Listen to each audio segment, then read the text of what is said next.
To get something you never had, you have to do something you never did. Les Brown's a motivational speaker. He made an analogy about this. He says, imagine you're on your deathbed, and standing around your deathbed are the ghosts representing your unfulfilled potential. The ghost of the ideas you never acted on. The ghost of the talents you didn't use. And they're standing around your bed, angry, disappointed, and upset.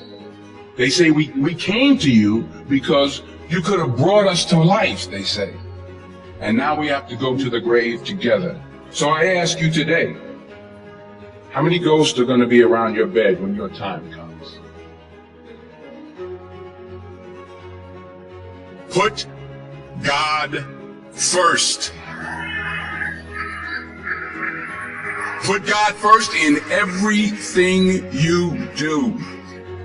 Everything that you think you see in me, everything that I've accomplished, everything that you think I have, and I have a few things, everything that I have is by the grace of God. 40 years ago, March 27th, 1975, it was 40 years ago, just this past March, I was flunking out of college. I had a 1.7 grade point average. I was sitting in my mother's beauty parlor, and I'm looking in the mirror, and I see behind me this woman under the dryer. Every time I looked up, she was looking at me, just looking me in the eye. And I didn't know who she was, and I said, she said, somebody give me a pen, give me a pencil, I have a prophecy. March 27, 1975, she said, boy, you are going to travel the world and speak to millions of people. Now mind you, I was flunked out of college. I'm thinking about joining the army. I didn't know what I was going to do, and she's telling me I'm going to travel the world and speak to millions of people. Well, I have traveled the world. And I have spoke to millions of people. But that's not the most important thing, the success that I had. The most important thing is that what she taught me and what she told me that day has stayed with me since. I've been protected. I've been directed. I've been corrected. I've kept God in my life and it's kept me humble. I didn't always stick with him, but he always stuck with me. So stick with him in everything you do. If you think you want to do what you think I've done, then do what I've done and stick with God. Fail big. That's right. Fail big. Today is the beginning of the rest of your life, and it can be very frightening. It's a new world out there. It's a mean world out there, and you only live once. So do what you feel passionate about. Take chances. Professionally. Don't be afraid to fail. There's an old IQ test was 9 dots, and you had to draw 5 lines with a pencil within these 9 dots without lifting the pencil.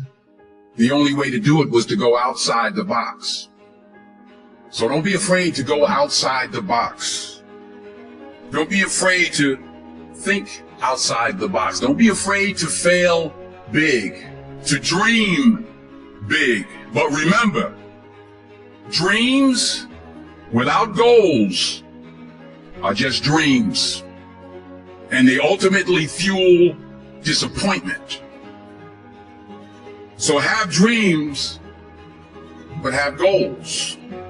Life goals, yearly goals, monthly goals, daily goals. I try to give myself a goal every day. Sometimes it's just to not curse somebody out. Simple goals, but have goals. And understand that to achieve these goals, you must apply discipline and consistency. In order to achieve your goals, you must apply discipline, which you have already done, and consistency every day, not just one Tuesday and miss a few days. You have to work at it every day. You have to plan every day. You've heard the saying, we don't plan to fail, we fail to plan. Hard work works. Working really hard is what successful people do. And in this text, tweet, twerk world that you've grown up in, remember, just because you're doing a lot more doesn't mean you're getting a lot more done. Remember that. Just because you're doing a lot more doesn't mean you're getting a lot more done. Don't confuse movement with progress. My mother told me, she said, yeah, because you can run in place all the time and never get anywhere. So continue to strive, continue to have goals, continue to progress. You'll never see a U-Haul behind a hearse. I'll say it again. You'll never see a U-Haul behind a hearse. I don't care how much money you make, you can't take it with you. The Egyptians tried it. They got robbed. That's all they got. You can't take it with you. And it's not how much you have. It's what you do with what you have. We all have different talents. Some of you will be doctors, some lawyers, some scientists, some educators, some nurses. The most selfish thing you can do in this world is help someone else. Why is it selfish? Because the gratification, the goodness that comes to you, the good feeling that I get from helping others, nothing's better than that. Well, one or two things, but nothing's better than that. Not jewelry, not big house I have, not the cars, but it's the joy. That's where the joy is in helping others. That's where the success is in helping others.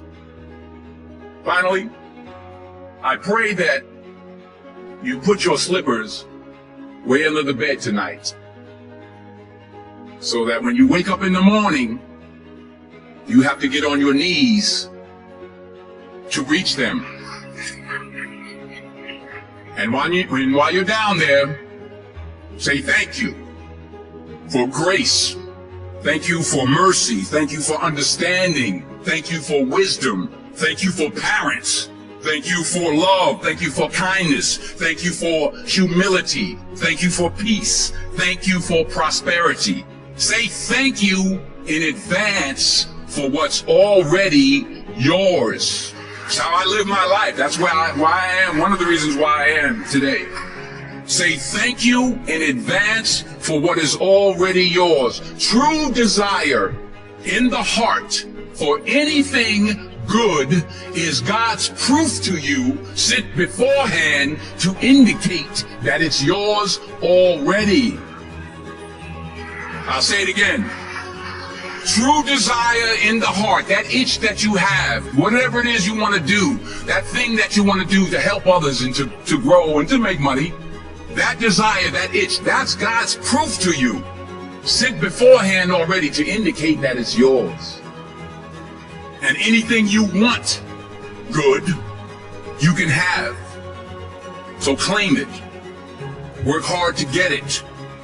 When you get it, reach back. Pull someone else up. Each one, teach one. Don't just aspire to make a living. Aspire to make a difference.